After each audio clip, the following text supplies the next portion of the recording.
2,200 years. This isn't the story you think you know about Hannibal and his elephants. It's like the Earth. It's what archaeology just confirmed, and it changes everything we thought we needed as proof to believe. That's how long historians have waited for real proof. Not a reference buried in a Greek text. Not a papyrus fragment citing a Carthaginian general. Concrete, irrefutable, physical evidence, something you could hold in your hand and say with absolute certainty. Hannibal's elephants were here, right here, on this very soil. In February 2026, on a hill called Colina de los Quemados, just a few miles from the historic center of Córdoba, Spain, archaeologists found exactly that. A single bone, 10 centimeters long. The carpal bone of an elephant, the small joint that connects the front leg to what would be, roughly speaking, the animal's wrist. It's too small to matter, or so it seems. It's underwhelming, honestly. You wait 2,000 years for proof of the greatest use of war elephants in European antiquity, and what you get is a fragment the size of a clenched fist. But this single bone just changed everything. Not because of what it is in itself, because of what it represents, because of what was surrounding it when it was found. 12 spherical stone balls, perfectly preserved catapult projectiles. Coins and pottery dating back to the Second Punic War. A stratigraphic layer of destruction that archaeologists call a fire destruction event. The physical remains of something that burned, collapsed, and was buried at the exact moment a Roman army met the Carthaginian army for the last time on Iberian soil. The bone wasn't lost by accident. It was waiting. The discovery was published in the Journal of Archaeological Science, reports in February 2026. CNN reported it on February 20th. The Smithsonian covered it. Science Alert, Euronews, Phys.org, they all covered it. Because everyone in the world who follows archaeology and military history immediately understood what was being announced. For the first time in history, we have physical, not textual evidence of the presence of Hannibal's war elephants on European soil. A 2,200-year gap, closed by 10 centimeters of bone. By the end of this video, you'll understand not only why this bone is irrefutable proof, but how a battle in Spain in 208 before Christ silently sealed the fate of Rome. But to understand why this matters so much, and why the absence of this proof lasted for so long, you need to understand the problem historians have carried for 2 millennia. Because the texts always said the elephants were there. The texts were always very clear. The problem was something else entirely. Ancient texts aren't subtle about Hannibal's elephants. Polybius documents 37 war elephants crossing the Alps with Hannibal in 218 before Christ. Livy chronicles them at Trebia, Lake Trasimene, and Cannae. Other ancient writers repeatedly mention these animals throughout the Punic Wars. The evidence isn't scarce, it's abundant, consistent, and independent. For 2,000 years, no serious historian questioned the existence of these elephants. They existed. They crossed the Alps. They decimated Roman cavalry. They spread terror across Italy for an entire decade. That wasn't debatable. The problem was something else, and it was devastating. Why hadn't archaeology found a single physical trace of these animals on European soil? It's a question that seems simple until you start to think about what happens to the remains of an elephant on an ancient battlefield. First, the size. An adult African elephant weighs 3 to 6 tons. Hannibal's elephants were North African forest elephants, smaller, but still 2 tons or more. When one died in battle, what remained was massive but vulnerable to degradation. Bone is organic matter. It decays. After 2,000 years in European soil with high humidity, temperature swings, and constant farming, elephant bones dissolve, fragment, and turn to dust. Second, what happened after a battle? Ancient armies cleaned up. Dead animals were removed to prevent disease. Equipment was collected, redistributed, or destroyed. Whatever wasn't useful got incinerated or buried far away. So even on the battlefield itself, remains didn't stay put. They ended up on the outskirts, in pits, or in trenches buried by centuries of erosion. Third, and most importantly, we don't know exactly where ancient battles took place. Texts say, near Bacula, or by the river Baetis, regions covering dozens of square miles. Searching for remains of a specific event without knowing where it happened. That's looking for a needle in a massive haystack, in the dark. Because of all this, Second Punic War archaeology relied on texts, not physical finds. The texts said Hannibal passed through. The texts said he brought elephants. Historians believed it too much evidence to doubt. But science demands more than texts. For 2,000 years, science had nothing else. This left historians in an awkward spot. They knew the elephants existed. They knew they crossed the Alps and fought at Trebia. But without physical confirmation, doubt lingered. A gray area. A possibility, however small, that the texts were exaggerating. That 37 elephants was actually 10 or 15. That the elephants mentioned in battles were later additions by copyists. That ended in February 2026. Because now we have the bone. And the bone, by itself, is not the proof. The context around the bone is the proof. But this context only makes sense if you know what war elephants really were, and what made their presence on a battlefield so devastating that an entire army was structured around them. There's a popular idea about war elephants. Partly true, partly completely wrong. The true part: elephants terrified armies. Any force that had never faced them, and that's almost all Mediterranean armies, would break psychologically when they charged. Horses that had never smelled an elephant, never heard that deafening trumpet, simply wouldn't advance. They'd turn and flee. And when cavalry broke, infantry lines were exposed. The wrong part: that elephants were invincible, that Carthage had complete control over them. Hannibal's elephants were North African forest elephants. Scholars still debate the exact subspecies. Some argue African forest elephant, others a now extinct Berber type. But everyone agrees on this. They were considerably smaller than savanna elephants. Smaller than the Indian elephants Eastern armies used, probably under 8 feet tall at the shoulder. This matters because it affects how they were used. The larger elephants, the Indian ones, the African savanna ones, could carry wooden towers on their backs with archers or spearmen. Hannibal's elephants probably used smaller platforms, or sometimes just a mahout, the driver mounted directly on the animal's neck. Training these animals was extensive and costly. A war elephant had to handle battle noise, clashing metal, thousands of voices, fire. It had to respond to the mahout's commands. It had to charge at human formations without panic. Years of work. And even then, no guarantees. Here's what ancient texts document with unnerving honesty. Elephants could lose control. In battle, a wounded or terrified elephant could bolt in the wrong direction, straight toward Carthaginian troops. A panicked 2-ton animal doesn't distinguish friend from foe. It destroys everything in its path. Fractured bones. Crushed men. A formation of dozens of experienced warriors destroyed not by the enemy, but by the very ally that was the most expensive and difficult to maintain on the field. Livy describes this. Polybius describes it. Even Hannibal carried an instrument. His mahouts could kill a frenzied elephant with a strike to the cervical nerve before it destroyed their own lines. This wasn't rare. It was documented in practically every battle. At Zama in 202 before Christ, Carthaginian elephants panicked and trampled their own cavalry, contributing directly to Hannibal's defeat. The same Hannibal who'd crossed the Alps watched his own elephants destroy his formation in the battle that lost him the war. So why keep using them? Why risk an asset so expensive, so difficult to maintain, so capable of becoming a catastrophe? Because when it worked, and it worked often enough, it was absolutely devastating. An elephant charging at full speed tears through light infantry like a catapult made of flesh and sinew. The sight of those animals approaching breaks formations that aren't trained for them. Imagine, you're a 22-year-old legionary in 208 before Christ. You've never left your village before enlisting. And now, on the other side of the battlefield appear 8-foot animals running straight at you. What's going through your head? That's the psychology Carthage bought with tons of forage a day. And the logistics? A nightmare.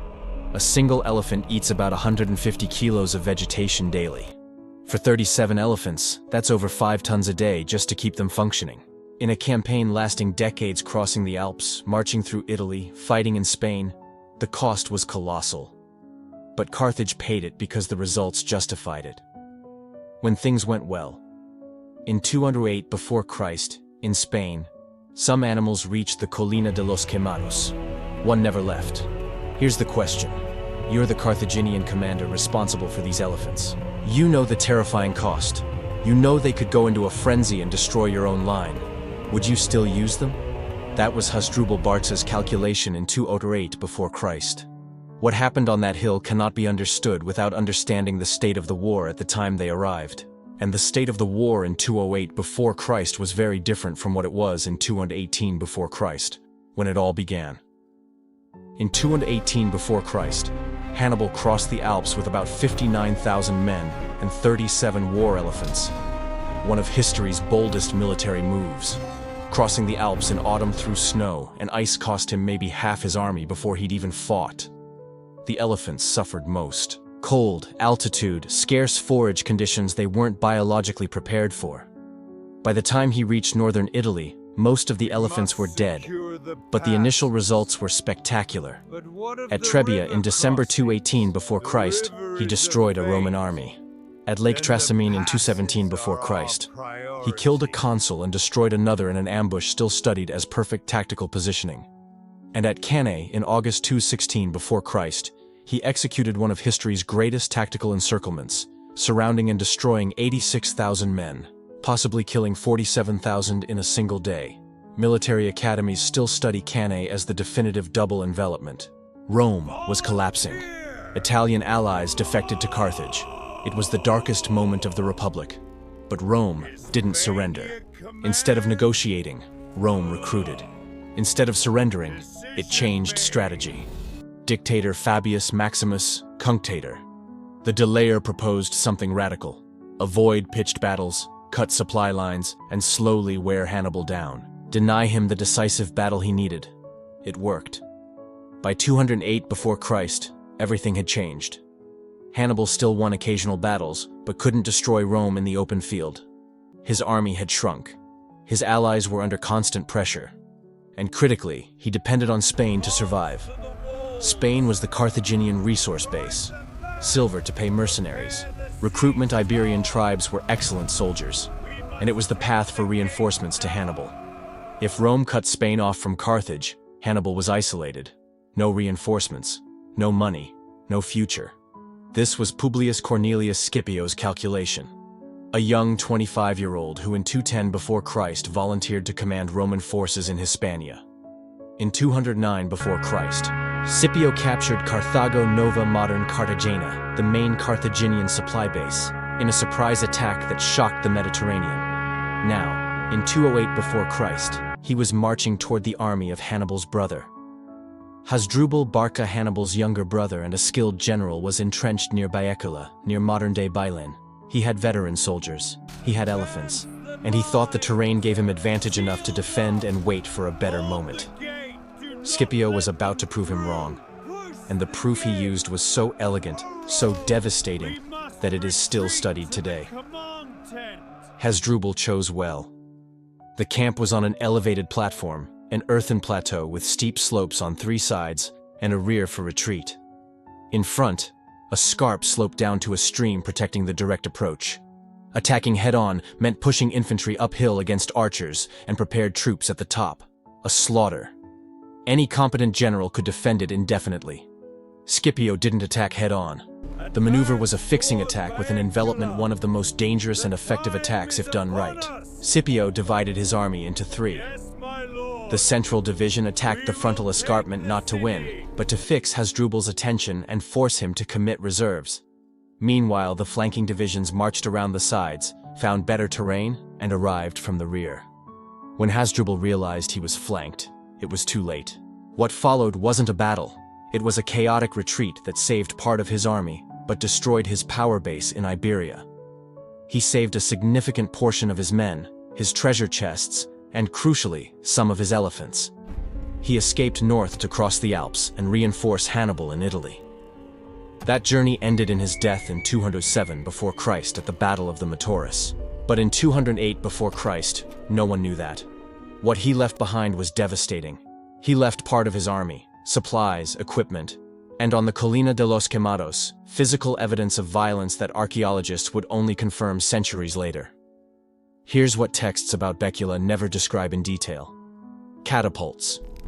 Popular imagination pictures cavalry, elephants, swords, spears, close quarters combat. What archaeologists found on the Colina de los Quemados includes 12 spherical stone balls. Catapult projectiles. Artillery. This changes everything. Catapults in 218 before Christ weren't medieval siege engines.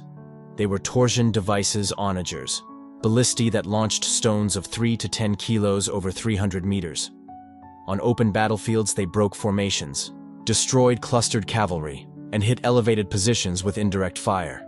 On Hasdrubal's hill, catapults suppressed defenders while infantry climbed the slopes, covering the advance with stone and impact. 12 stone balls don't end up in the same place as an elephant bone by accident.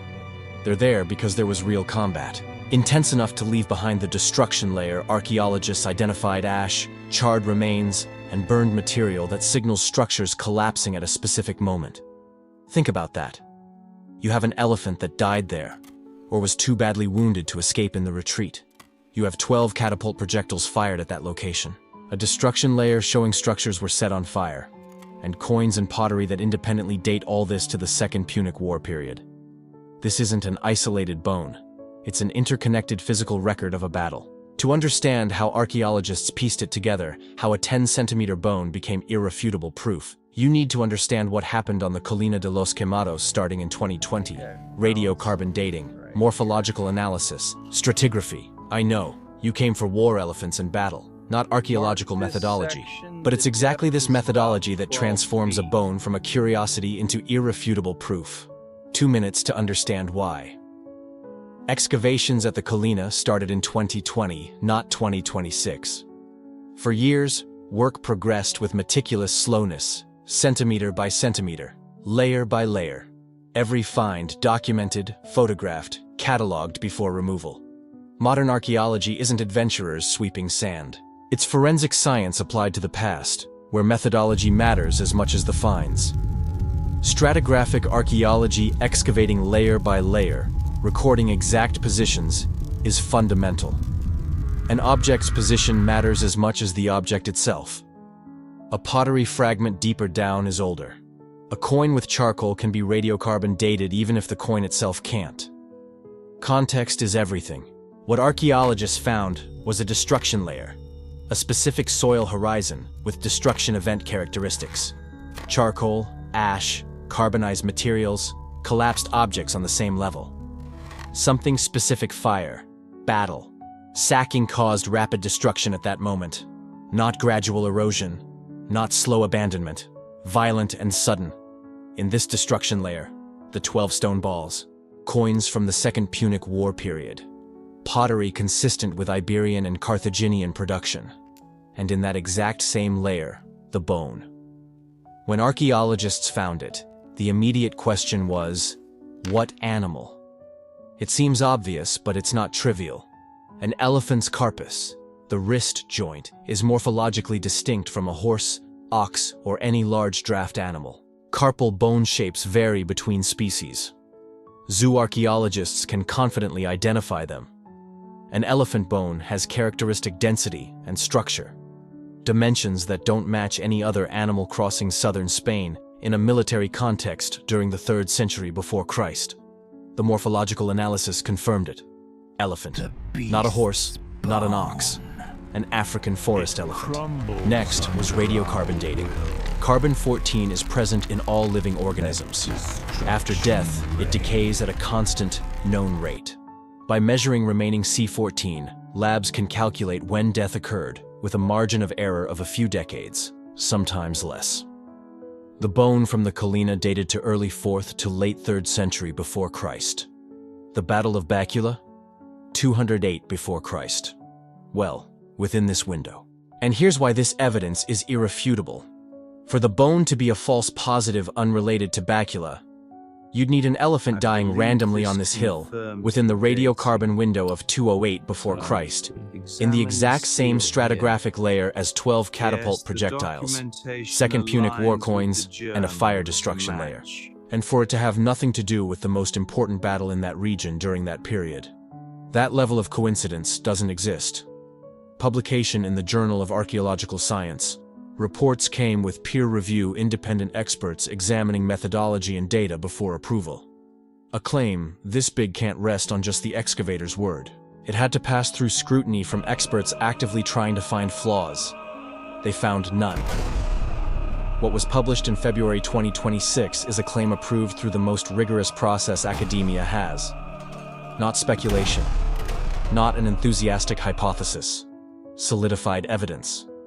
While archaeologists excavated what would be confirmed as Bacula's site in spring 208 before Christ, the brother who sparked it all was 2,000 kilometers away, fighting a different war. While Hasdrubal was losing at Bacula in Spain, Hannibal was in Italy. He'd been campaigning in enemy territory for 10 years, marching through southern Italy, fighting, winning occasional battles, but increasingly unable to force the catastrophic Roman defeat he needed, one that'd make Rome negotiate on Carthage's terms. Cannae was supposed to be that attempt. It killed 47,000 Romans in a single day. Yet Rome still wouldn't negotiate. Instead, Rome had changed tactics. They adopted Fabius Maximus's strategy. Deny Hannibal the decisive battle. Keep distance. Cut off food and reinforcements. Let him wear himself out on Italian soil while Rome rebuilt its power. Recruited from colonies, rearmed legions, and pressured Italian allies who defected to Carthage. By 208 before Christ, it was working. Hannibal controlled parts of southern Italy, especially Calabria, and parts of Campania. But it was fragile, dependent on local allies he couldn't supply, and Rome constantly pressured. In 208 before Christ, Hannibal fought at Petilia in Calabria and defeated a Roman force. Tactical victory, not strategic. Exactly the kind he'd piled up by the dozens local wins that didn't move the needle. Rome would shrink back in one region, reinforce another, and Hannibal stayed put, unable to force the final decision. Petilia reveals Hannibal's actual state. He was in survival mode, no longer the general who'd crossed the Alps to destroy Rome. A skilled commander struggling to keep his army cohesive, his position sustainable, and his mission relevant in a war slipping through his fingers. And he knew what was happening in Spain. If Hasdrubal crossed the Alps with a new army to join him in Italy, the war changes. Two Carthaginian armies simultaneously on the peninsula, a logistical nightmare for Rome, a threat the delayer's strategy couldn't defend against alone. It was Carthage's original plan. A coordinated two-pronged attack overwhelming Rome's capacity. But now, in 208 before Christ, Hasdrubal had lost at Bacula. Hasdrubal wasn't destroyed, he escaped with part of his army. He'd still attempt the Alps, but Bacula dramatically weakened what he could bring. Without Iberian resources, and without the recruitment base Scipio was dismantling, Hasdrubal would arrive in Italy with a shadow of what he could have had. When Hasdrubal finally reached Italy in 207 before Christ and met Romans at the Metaurus, he was destroyed. His severed head was catapulted into Hannibal's camp. Hannibal understood the message. In 208 before Christ, the same year the bone was buried in Cordoba. The turning point of the Second Punic War passed quietly. Not announced, not dramatic. But Bacula's outcome, the loss of Iberian resources, Hasdrubal's weak reinforcements, all this condemned Hannibal to 6 more years fighting in an Italy increasingly less of a battleground where he could win. Spain decided the Second Punic War. Bacula was the moment that decision was made. And on the Colina de los Quemados, an elephant was left as a silent witness, back to the bone. Texts say Bacula was a battle. Archaeologists confirmed it was something more. When you combine what the bone represents with its context catapult balls, destruction layer, burned remains, you realize what happened wasn't a simple pitched battle between infantry and cavalry. It was a combined arms operation involving at least 3 distinct weapon systems functioning simultaneously. First, infantry. Rome and Carthage brought tens of thousands to Bacula. Men with short swords, spears, shields, the ancient combat we imagine. Violent, brutal, deadly. The smell of blood and sweat on flat ground in Iberian summer heat. The weight of a shield after an hour of hand-to-hand combat. The foundation of it all. Second, catapults. The 12 stone projectiles represent siege artillery in a pitched battle, each fired at high speed against positions or formations. On impact, rock fragments scattered, dust kicked up, physical and psychological shock created. In tight formations, a single projectile killed multiple men. The sound of a 20-pound stone flying at over 100 miles an hour shatters any formation's concentration. Third, elephants. Imagine being there. You're a Roman legionary in 208 before Christ. You've marched days to reach Bacula. You spent the morning attacking a steep escarpment with rocks and arrows raining down. You've reached the top of a plateau of red earth under a spring Andalusian sun. What is that? From the other side of the Carthaginian line, from shouted commands in languages you barely understand and thousands of voices come those animals. 8 feet tall, 2 tons of muscle and hide, charging.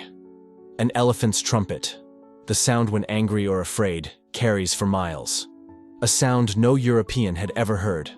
For a legionary who'd never seen one, who'd heard stories but never grasped what it meant, that sound would paralyze you.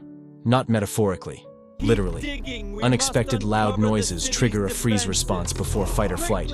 You freeze for fractions of a second. In battle, fractions of a second cost lives. Then the smell. Elephants have a specific scent horses detect from far away.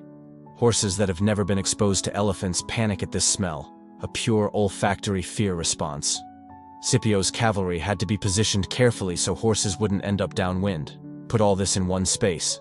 Infantry in hand-to-hand combat. Catapult projectiles flying in high trajectories. War elephants with mahouts pushing into lines. Screams in Latin, Greek, Celtiberian, Punica Mediterranean at war. Dust, blood. The smell of animals and hot metal and fire. This is what lack of physical evidence let us underestimate. When Baecula was purely textual, you could read accounts and process it as a distant, almost abstract event, like a chess match with pieces called elephants and catapults. When you have a 4-inch bone that survived 2,000 years in a destruction layer, alongside the battle's projectiles, you understand what happened. There wasn't strategy. It was calculated carnage. Carthage in 208 before Christ wasn't fighting with swords and shields. It was operating an integrated terror system. Animals biologically adapted to cause panic, torsion artillery demolishing formations from a distance, experienced infantry ready to exploit the chaos. This military sophistication was described in texts, but lack of physical evidence let it be minimized or romanticized. The bone doesn't just confirm the elephants were there, it confirms the organization, resources, and calculated brutality Baecula represented. It confirms the 47,000 dead at Cannae. 2 years earlier, weren't an accident of cavalry and swords. They were the product of a war machine combining psychological terror, physical impact, and tactical coordination in a way the ancient world rarely saw so concentrated. A 4-inch bone survived 2,000 years in Iberian soil. And here's what no one's excavated yet, but which probably exists. Think about what this means for what we haven't found. Ancient war archaeology is necessarily an archaeology of what's left behind. Battlefields are destroyed, then cleaned up, then centuries of plowing, construction, and erosion. What modern archaeologists find is a tiny fraction of what existed. Metal projectiles are melted and reused. Weapons taken as spoils. Bodies buried or decomposed. What remains are objects nobody wanted. Broken pottery, lost coins, and occasionally bones dense enough to survive in protected layers. If a single elephant bone survived 2,000 years in a battle, what else is waiting for excavation on ancient battlefields? This question extends far beyond Baecula. The Second Punic War was fought across multiple regions: northern Italy, southern Italy, North Africa, Sicily, Sardinia, Iberia. Each has battle sites documented in texts, but not physically confirmed with Cordoba's rigor. Each is a candidate for Colina de los Quemados type discoveries. And it extends beyond the Second Punic War. Ancient Mediterranean archaeology is full of textual claims events, military practices, technologies that for decades or centuries existed only in writing without material confirmation. Fleets described in detail but never found on the seafloor. Elaborate tactical formations we can reconstruct in theory, but rarely confirm with evidence. Weapons described with precision, but with no preserved specimens. The Colina discovery provides a model for seeking these confirmations. Look for destruction layers. Look for stratigraphic evidence of violent, sudden conflict. Look for interconnected context. Multiple evidence types in the same layer. That transforms an isolated find into irrefutable claim. What archaeologists seek now, in ongoing Cordoba excavations, are other elephant bones. One carpal bone suggests others exist, maybe from different individuals, maybe equipment, maybe even structures that sheltered animals in Hasdrubal's camp.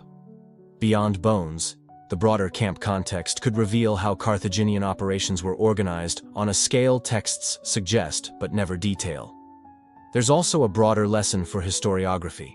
For generations, lack of physical evidence for something in ancient texts was treated sometimes implicitly as reason to doubt it existed as described. The Bacula discovery suggests the opposite. Absence of evidence often reflects our excavation and search limitations, not absence of the historical phenomenon. The question isn't usually, are the texts wrong? It's, where exactly should we dig? The question isn't, did Hannibal's elephants reach Europe? Anymore. The answer is now definitively yes. The question is, how much more of the war they fought is waiting to be unearthed? In February 2026, when this was recorded, this was 2-week-old news archaeologists published something historians had waited generations for. The physical proof that Hannibal brought war elephants to Europe existed all along, buried in Cordoba, in a destruction layer alongside battle remains that decided a war, on a hill that silently guarded a clash from when Rome didn't know if it had survived the century. 1 bone, 4 inches, 2,200 years. This find isn't the end, it's the beginning of a new phase. Excavations at Colina de los Quemados continue, the team's still working, and the odds that this single bone is the only animal trace the Battle of Bacula left? Low. What comes next could be even more revealing. And here's what this really means. For 2,000 years, the doubt existed not because Hannibal was any less real, but because we didn't know where to look. Absence of evidence wasn't proof of absence. It was proof of our search limitations. A 4-inch bone closed that gap. Imagine what's waiting in battlefields we haven't excavated yet. Leave a comment below if you were General Scipio at Bacula, knowing Carthaginian elephants could turn against Hasdrubal's own lines. How would you exploit that? And if you want to keep exploring moments when archaeology rewrites antiquity, subscribe.